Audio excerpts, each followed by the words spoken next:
19K Fox has marked himself safe during the great PSN outage of 2024. The debate between digital and physical media rages on.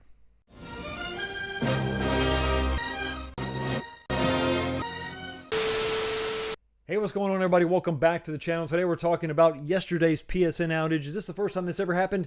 Well, no. It's not really newsworthy in that it was the first time it's happened, but it has happened again, especially when you consider what's going on with Sony lately and the other online debacle that we just saw. No, I'm not talking about the delay in physical and digital copies of Marvel vs. Capcom, the fighting collection from Capcom, the highly anticipated game that I'm still waiting for because I did pre-order the physical copy. It is what it is. We've come to expect this. The champions of physical media. But no, I'm talking about the PS5 Pro 30th anniversary pre-order debacle. Now, this was all done online, which, as you can expect, these things typically are. You're not going to go into a store and buy a ticket like you're waiting at the meat counter. You have to do these things online. But of course, when you're talking about some kind of very limited, highly sought after device, it's going to be a pain. It's going to be a hassle when you're trying to keep up with millions of people trying to get their hands on 12,000 products. It's kind of nuts. That whole shenanigans, that whole debacle has been, documented by myself and others on the YouTubes, and it was, it's not been good. That has continued to it was just more than just the initial frustration of actually trying to pre-order anything 30th anniversary. I don't care if you're just trying to get your hands on a controller like I was, you couldn't get anything. But now that all that has gone on, and we've seen the scalpers, post on eBay $4,000 and $5,000 price tags on those pre-orders for the PS5 Pro 30th anniversary, now we have people that are losing their pre-orders. They're just being canceled by Sony for multiple reasons. Some people are trying to change the credit card they use to secure that pre-order, and when they try to make that change, it's just canceled. It's wild. It's all over the place. A lot of digital errors going on, and this brings us to our current situation. The PSN outage locked lots of people out of their consoles for about half a day. Now, this didn't shut down the world. The Earth continued to rotate on its axis. But those of us that wanted to play our games digitally, or log on to a server to play online, weren't able to. So we go back to that same old, tried and true debate that's been going on. Like I said, this debate's been going on since, the early 2000s, really, when the onset of digital really started to take hold. And we find ourselves back in the same situation where we have another really good reason to go ahead and buy everything physical and have that physical disc or cartridge, and you're not going to be tethered to the internet. Of course, that's not always the case. A lot of these games are really just the discs themselves are just keys to unlock the digital version. So it's really just like having a pathway to get to the online version. You're still locked in to that digital space. What are you going to do? There's no way around it. Physical media is dying. It's on its way out. You need to hold on to it as long as you can. I think it's the best way to go. It's the way to really know you have something, to hold it in your hands. It's the greatest way to say, hey, I paid my hard-earned money and I got this thing. But the reality is these things are going to go away, and some games just are not available physically. It's just the way that it is. Now, this has been going on. This is not a new problem either. The digital exclusives have been going on since, the mid to probably the late 2000s. I've got a couple games on my PlayStation 3 that I absolutely love. They were only released in a digital form factor. One was a TMNT reshelled. It was a HD remake of the arcade classic. So I'm glad I have that. It's still on my hard drive. Knock on wood. I've upgraded from spinning hard drives way back in the day to solid state SSDs, and so that's allowed me to preserve those games. Another game is the Backbone did a remake or a re-release, or it really wasn't an HD upscale, but it was sort of a recreation of the X-Men, the Konami X-Men game from the mid-90s. And they did the 6-player version, and it was incredible. I loved the game so much. Just probably 3 or 4 years ago, I made an arcade 1-up cabinet, and I made a 6-player version based on that PlayStation game. So there are good things to digital, right?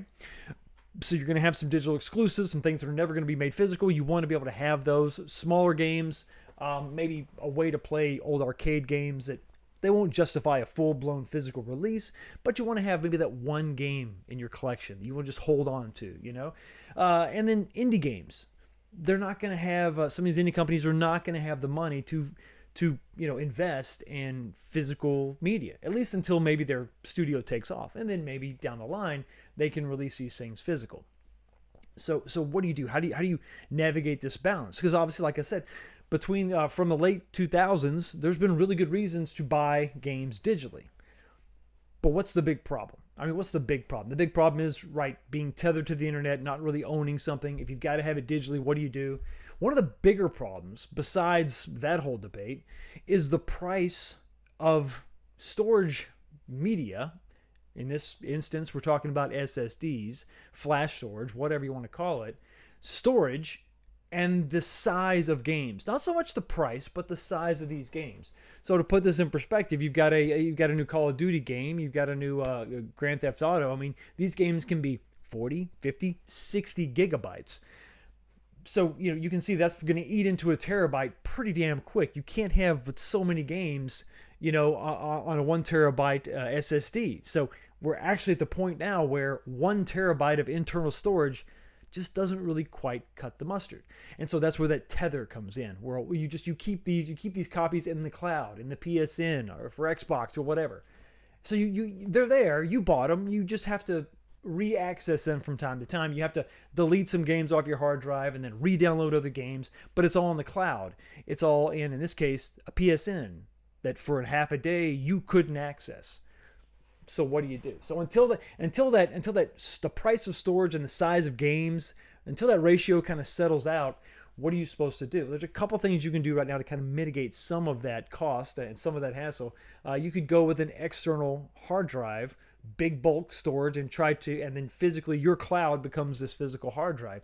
And as you buy these games digitally, or maybe you already have this library of digital, maybe you regret all those purchases, but you've already made them. What do? Move those over to a hard drive and have that physically with you, so that you're not a slave to the internet. You're not a slave to having to download something from some cloud, some server that could be down. That's just one way to go about it. Hopefully the prices of internal storage will go down because it is much faster. And these consoles are designed really for the optimal experience to have an internal solid state drive installed, so it can read and write that information as quickly as possible, and it doesn't, you're not going to sacrifice the gameplay experience. That's just I think for right now, that's probably gonna be the best way you can go, is to try to create a storage, your own personal cloud right there next to you in the form of a hard drive. So that's one thing that has to happen. And also, I think in the future, some of these games don't necessarily need to be quite this big. I think that they've got to do something, with some exceptions. Let me just back that up for just 1 second. Not every game needs to be 20 gigabytes. There are some games out there that maybe are going to they're going to tip the scales, but we're talking about a massive online open world experience. Not online, I'm sorry, open world experience. When you're talking about something like GTA, if you can have something like that, certain games are going to justify that big size, that big game size. But most of these games, it's just not necessary. It's too much. Those things need to come down. But that's not going to be an issue if we can get the prices of mass storage to come down. Get this sort of even out, and then all of a sudden it becomes an issue of, well, I've got a massive digital library. I want to continue to buy physical as long as I can. So the digital library I already have, let's get that downloaded from the cloud, get that onto a hard drive so that I can at least have that. And then when the price of internal storage drops, I can transfer all that to the internal storage, and now I got all that at my fingertips, as well as my physical library. That's the best way I think you can sort of navigate this, because we all know it's eventually going to fall away. Physical is going to go away. You're going to continue to be more of a slave to these online services that are going to be, on again, off again. Prices are going to increase. One thing I really hate is when something you purchased as a one-time fee, once you upgrade to the latest version, now is a subscription-based thing. That really sucks. Like the editing software I'm using right now. Yeah, that's a sore subject for sure. So, if it's in the cloud, if it's not in your hand, there's always another barrier that these companies can put in front of you, whether it's an outage that they can't control, or whether it's another fee that they can control. Another way to spend to get you for that for the money, for the hard-earned cash. Which also brings me to another point. Even if you have you spend the money and you get a massive internal storage on your game device. Let's say you want to put 4 terabyte SSD in your PS5. You're going to spend $350-ish, almost the price of the entire console. After all that investment, you still have to pay full price for the games. Remember back in the day, the big selling point of digital was also that it was going to be cheaper than the physical release. They weren't supposed to be the same price. That's just what the argument was. And that made a lot of sense back in the day. They didn't have to physically print a disc and a case and a manual and all that stuff and then pay retailers to have these on their shelves. So they were going to cut you a deal. And then it was going to be maybe $20 off, maybe 30% of the price, something like that. Now, that has also been completely wiped away. So it really just bears the question, what happened? Well, that was another, I think, agreement that some of these companies had with their consumer that they violated. They didn't stick to that. It's like, hey, well, what's the big deal? What are they going to do? What do they care? They're going to have to pay that maximum price no matter what. And that's just the way that it is.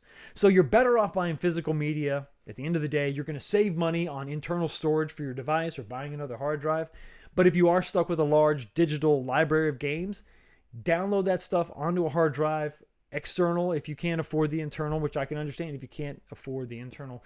Get you a nice external solid-state drive. Download that stuff. Keep all your games. Keep them physically. That way, if we do have another outage like this, you're not going to be stuck inside with nothing to play.